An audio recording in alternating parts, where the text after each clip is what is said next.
Ayan, sorry po. Medyo may konting ad-lib. Man is born to trouble as surely as sparks fly upward. Kasi po parang pag nagsindi ka po daw ng apoy, definitely merong, alam niyo, may paakyat na parang sparks. So it's always upward. So once nagsindi ka ng apoy, definitely merong spark. So sa buhay po ng tao, pinanganak na nga daw po tayo, nakakambal na natin ang mga problema sa buhay. Meron nga po sabi dun sa kabilang parlor, naririnig ko ang sabi po kaya daw po yung isang baby, pagka daw po ipinanganak, umiiyak na dahil daw po siya ay susuong na sa mga problema sa buhay. Hindi ko po alam kung scientifically o may katotohanan po yung sinasabi po nila. But by nature po, we do have battles in our nature every day. Kumbaga, troubles come from time to time. Hindi po dati na yan maiiwasan dahil po ang buhay nga po ng tao ay sadyang punong-puno ng problema. Sa araw-araw, meron tayong kinakaharap na maliit o malaki man na problema na matatawag. Actually, wow, parang celebrity. Actually, there is no way to avoid trouble in a fallen world. Kasi nga po, ang mundo ginagalawan natin, syempre, nandito ang kaaway. So, laging nandyan ang kaguluhan, kagulumihanan, problema, pagsubok. Kaya nga po, madalas yun, na maririnig natin, ano ba yan, 24/7 na lang, andyan na naman yung problema, hindi na yata ako tinantanan. Ganun po.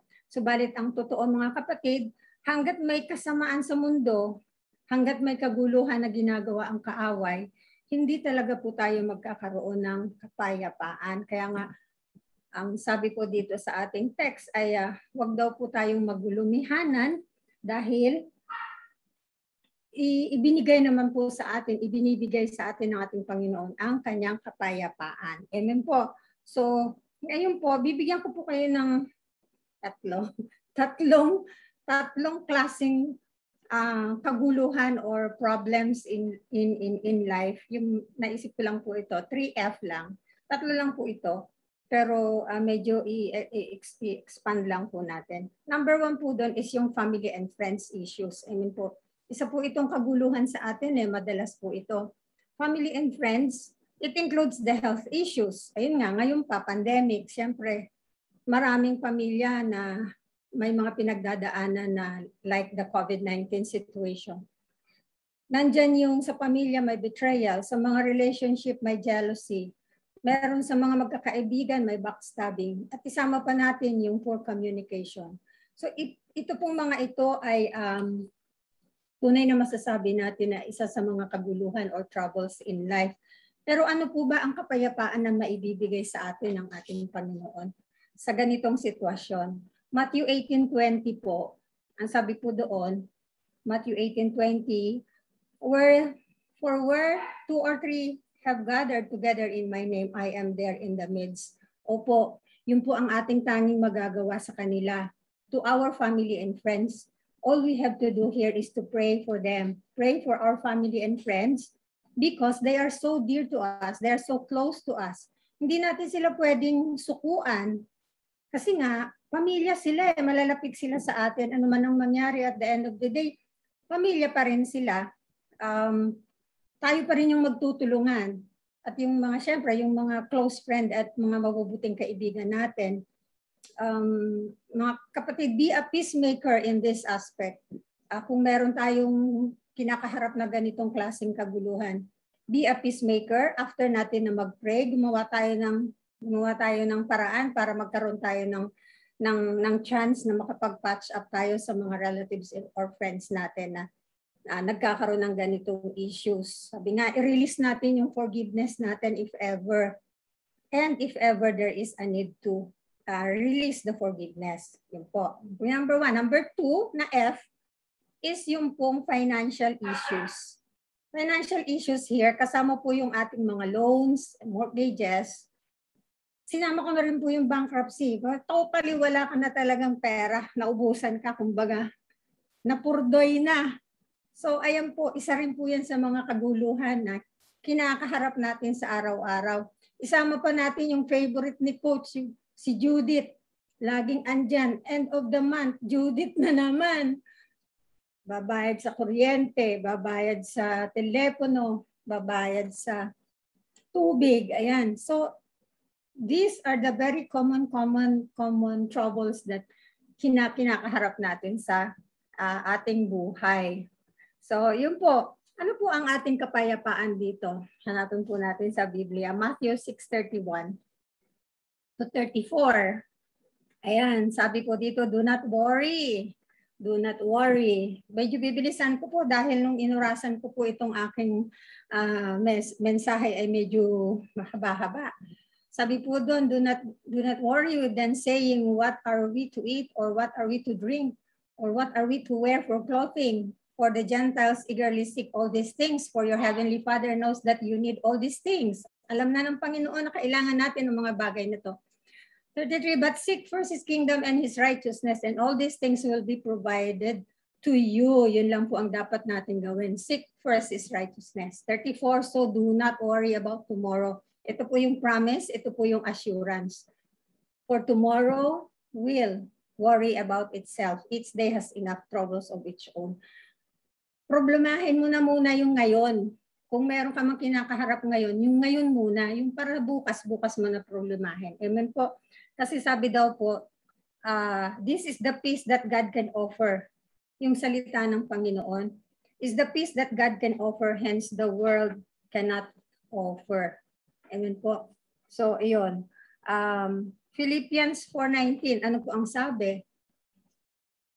And my God will supply all your needs according to His riches in glory in Christ Jesus. Panghawakan natin na si God yung source ng lahat. Amen po. Almighty God is the creator of the universe. Tandaan po natin ito. And Jesus is the King of Kings and the Lord of Lords. Walang mahirap sa Kanya. Financial problem pa kaya ang hindi niya kayang solusyonan. Amen po. Hallelujah. So, ayan. Yun na po. Pangatlong F is yung failures. Marami tayong failures in life. Normal po ito. Nangyayari po ito. Kasi kung wala tayong makakaharap na failures, paano natin makakamit yung success? Maraming tao na sikat na ngayon, mga naging very successful in life, but when you go back from their background, ilang beses silang nag-fail, ilang beses silang nag-try, ilang beses silang nag-fail, pero hanggang sa dumating yung such time na God's perfect time na nakamit din nila yung kanilang victory and success. Failure saan? Failure sa workplace, failure sa job, failures minsan sa career mo na hindi na ayos, nag-expect ka ng promotion pero hindi dumadating. You feel nafi-fail ka sa trabaho mo dahil you becoming unproductive, so you becoming disappointed and also you becoming hopeless. Nawawalan na tayo ng pag-asa. Pero anong sabi ni God? Colossians 3:15, let the peace of Christ, to which you are indeed called in one body, rule in your hearts and be thankful. Sa halip na mag-grudge ka dyan, sa halip na magmukmuk ka dyan, magpasalamat ka sa Panginoon. Ang sabi po dito is, let the peace of Christ rule in your heart. Papayapain mo yung kapayapaan ng Panginoon sa ating puso at maging mapagpasalamat. Dito kasi, hindi tayo magiging matatag at mapayapa sa buhay kung di tayo padadaanin ni God sa mga pagbagsak. Upang sa bawat pagbagsak na yun ay doon natin siya hahanapin. Doon natin hihingiin ang kanyang kapangyarihan na tunay na may magagawa siya. So kapatid, payapain mo ang puso mo, maging ako, ang sarili ko, at magpasalamat tayo na minsan tayo ay binigyan ng opportunity, may trabaho tayong ganito, mapalad sa iba kung ikukumpara. But because of some circumstances, maybe nagkakaroon tayo ng mga wrong decisions, nagkakaroon ng wrong or poor choices in life. That's why we encounter such failures in our lives. However, dahil pinanghahawakan nga po natin na may magagawa ang Diyos kapag tayo ay nanatili sa Kanya at alam natin na hindi naman niya tayo pababayaan, kaya sabi ko nga kanina, laban lang. Bumangon ka uli. Sabi ng Biblia, di ba, may kapayapaan sa bawat kaguluhan. May solusyon sa bawat problema. Tutulungan tayo ng Diyos upang ang ating puso ay huwag matakot. Exactly dun sa ating text sa John 14:27. Huwag matakot sa mga kaguluhang pagdadaanan natin. So, and here the challenge, mga kapatid. We are living in this world where majority are in rebellious against God, di ba? Ang dami na ngayon. Ang daming rebellious kay God. So, it is truly very hard for us to follow God in a world that is controlled by the prince of darkness. But always remember, my dear brothers and sisters, God did not promise a life without trouble. Instead, He promised to help us not to be troubled so that our heart can endure our troubles with grace and peace. Do not be fearful, always be thankful. John 14:27. Huwag po natin kalilimutan yan. Dahil ito po ang ating sandata sa gitna ng kaguluhan na pinagdadaanan po natin sa buhay. So, kung meron man po tayong prince of darkness, kung meron mang prince of darkness ang mundo, meron din po tayong prince of peace. At sino po yun? None other than our Lord Jesus Christ. Amen po. Yun po ang ating panghawakan ng kapayapaan na nanggagaling sa ating Panginoon Jesus. Amen po. So, yun, nakatatlo tayo. Yun po yung tatlong example ko ng mga kaguluhan. There may be others, there may be some na nai-encounter natin, but be ready because the Lord already promised us na magkakaroon tayo ng kapayapaan sa gitna ng anumang kaguluhan. So let's go to our application. Nakailang minutes na ba? Let's go to our application. How can we have that peace, yung sinasabing kapayapaan sa bawat kaguluhan? Bigyan ko rin po kayo ng tatlo lang din po ito. Kagabi po nabanggit sa message ni Coach that we have to have a deep intimacy kay God. Deep intimacy kay God by studying His words. Totoo po yun. Kaya po ang number one po na kailangan nating i-apply is to know God. To know God. So when we know God, we know His words by studying His words, and then we follow and trust Him. Amen po. Isaiah 46 verse 9 to 10 says, remember the former things of old, for I am God, and there's no other. I am God, and there is none like me, declaring the end of the beginning and from ancient times things that are not yet done, saying my counsel shall stand, and I will do all my pleasure. Nag-strike po sa akin itong mga salitang ito dahil dun sa my counsel shall stand and I will do my pleasure. Grabe, no? Wala po talaga tayong magagawa. We cannot against God. Pag sinabi niya, sinabi niya. Pag ginusto niya, ginusto niya. Amen po? So ano po ang dapat natin gawin dahil sinabi niya, my counsel shall stand? Magtiwala lang po tayo sa Diyos, mga kapatid, dahil siya nga po ang nakakaalam ng lahat ng bagay.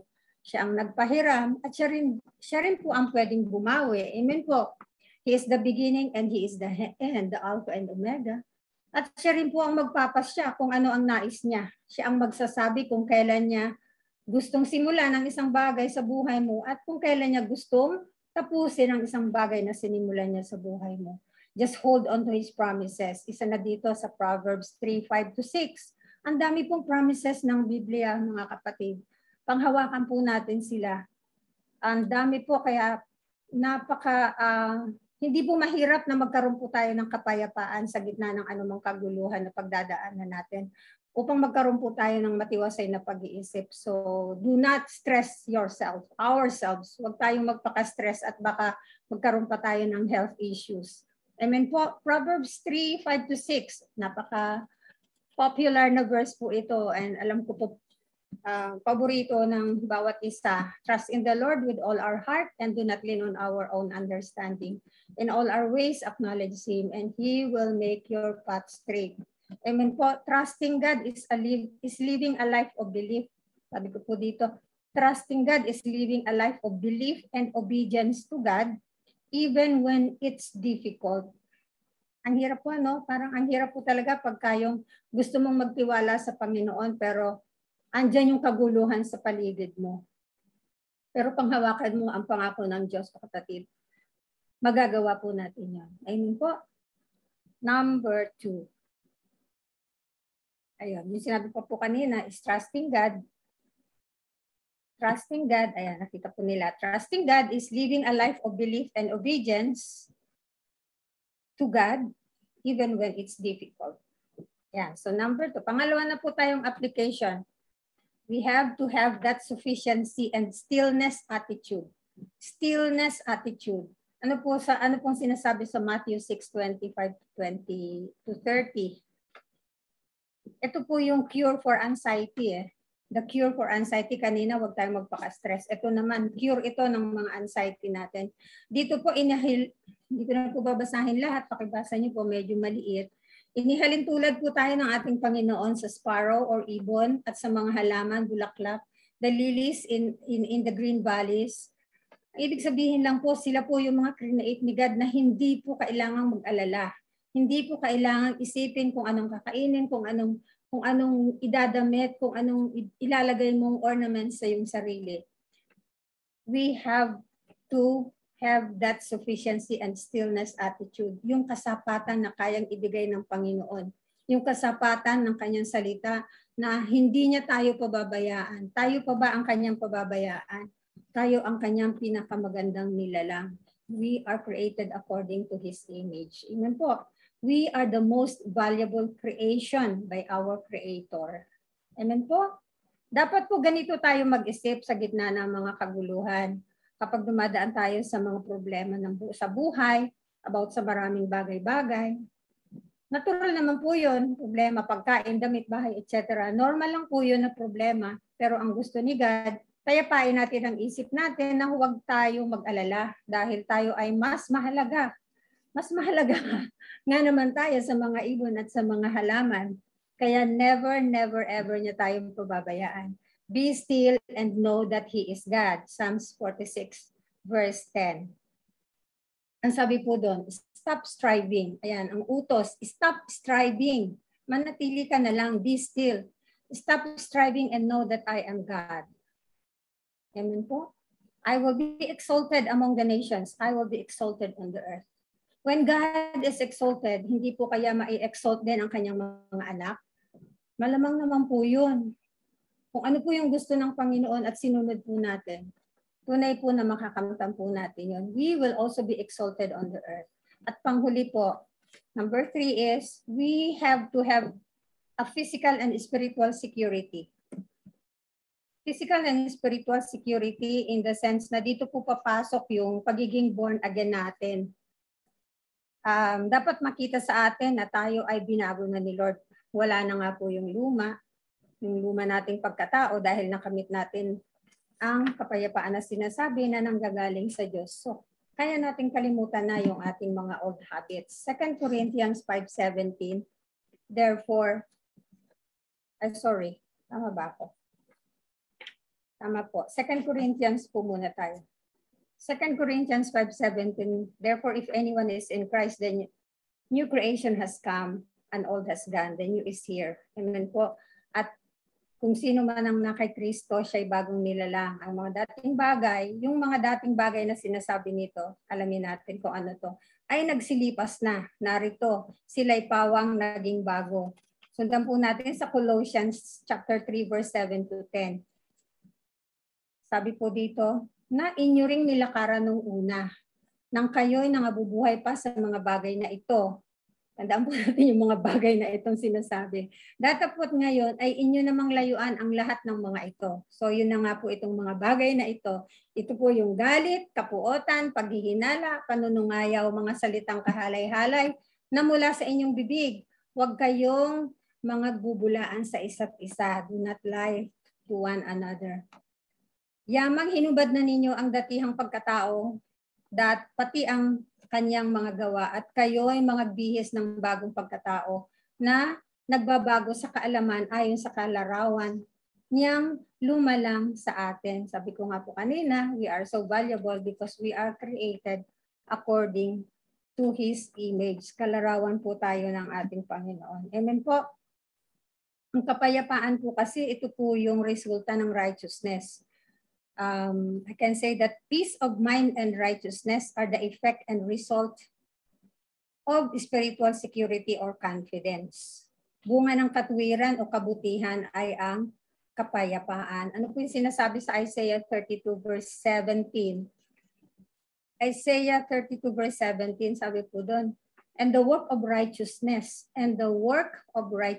will be peace, and the service of righteousness, quietness, and confidence forever. Hindi po yata nabigay kay Sis Alice. Yun po. Isaiah 32 verse 17. Amen po. So, yun. Tapos na po tayo. Bilis pa. Conclusion na po ako. Yung huli kong verse dito, kasunod po nung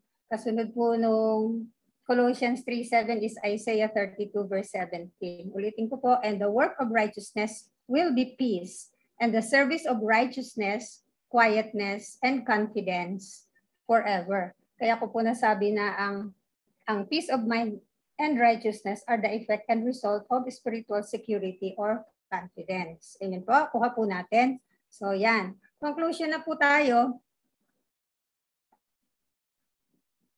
Ang conclusion po natin is have a great assurance with God. Have a great assurance with God in the sense na ang mga tao laging nag-aalala sa future. Amen po. Sa mundo, kailangan nila yung insurance.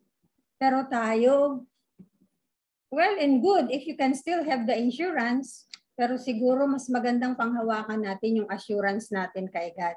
Amen po. Panghawakan natin yun.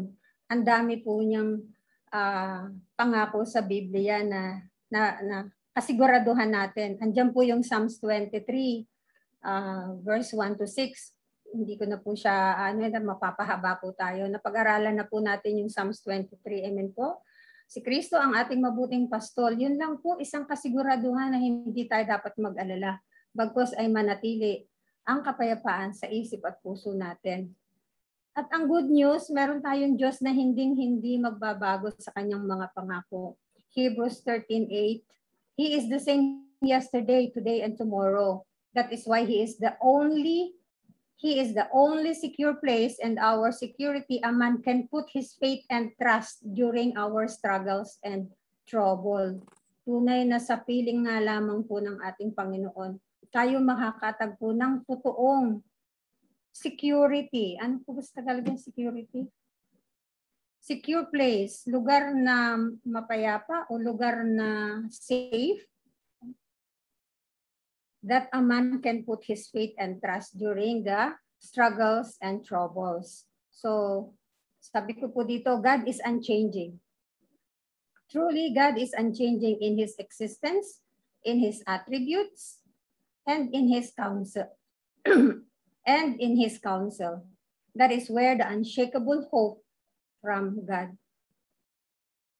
Unshakable hope come from. Sorry. God is unchanging in his existence, in His attributes, and His counsel. Nabigay ko po ba yun, Sis Alice? That is where the unshakable hope come from. Ano po yung counsel of God na sinasabi? Kanina po, nabanggit din po ito kanina sa Isaiah chapter 4:45 verse 10. Amen po.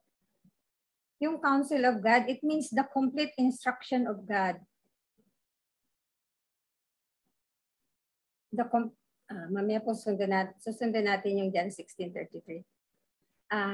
Ayun, sinasabi po dito kasi His attributes and His counsel.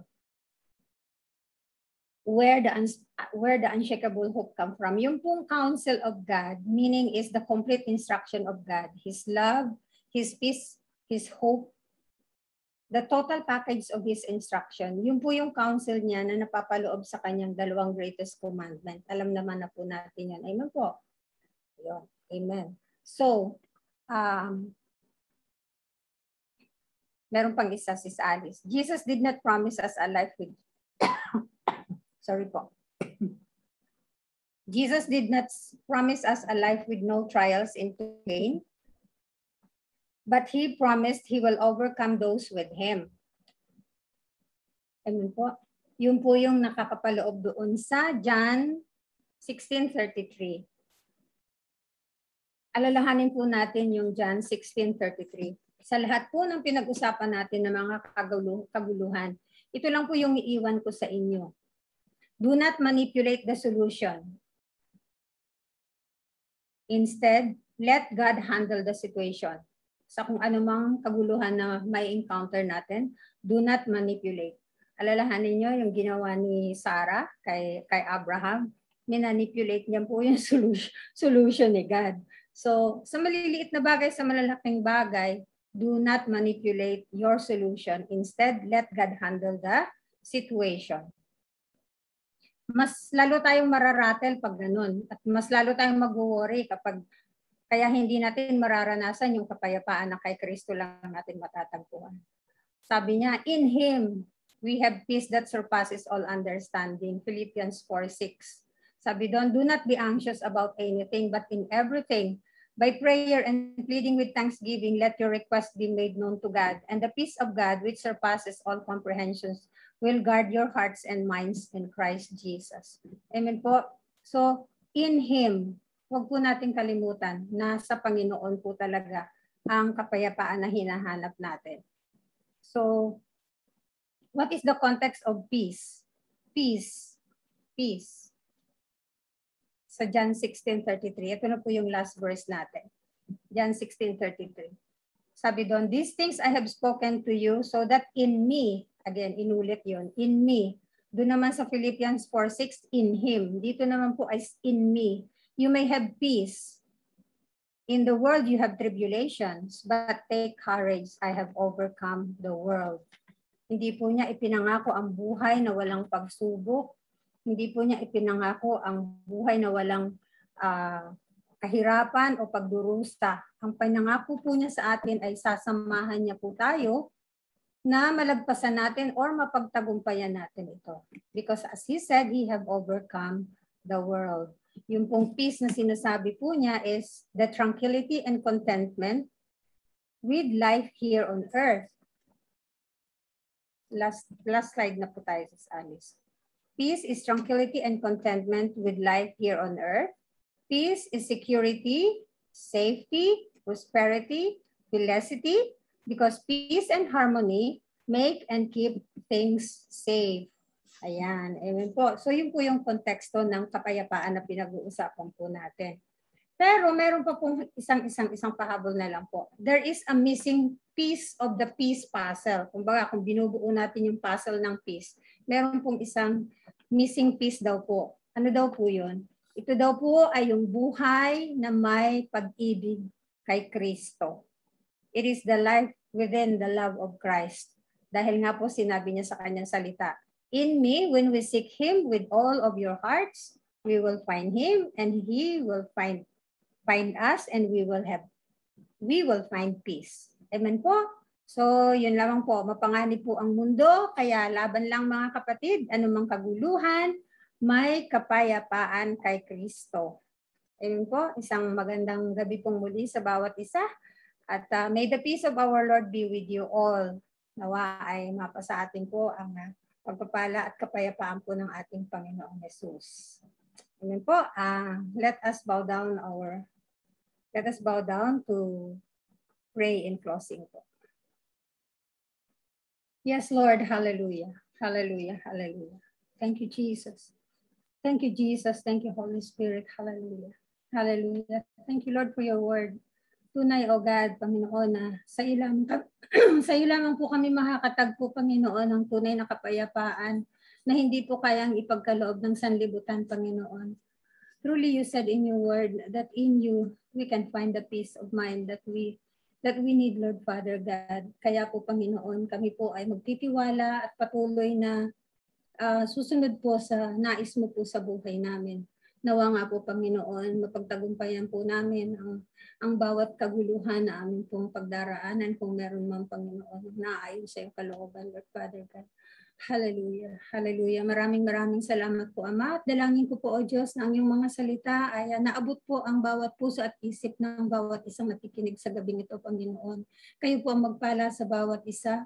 Abutin niyo rin po, Panginoon, ang aming po mga mahal sa buhay, Panginoon, sa Pilipinas. Abutin po ninyo ng inyong mga salita, O God, upang sila rin po ay makarinig ng iyong mga salita at mabahagian po namin ang kaligtasan na nararanasan namin galing sa iyo, Panginoon.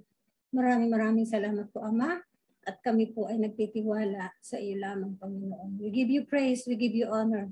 Akin pong ibinabalik sa inyo ang pinakamataas na papuri, pagdakil at pagsamba. In Jesus' mighty name we pray. Amen and amen and amen. Maraming salamat po. Hallelujah. Express po ba?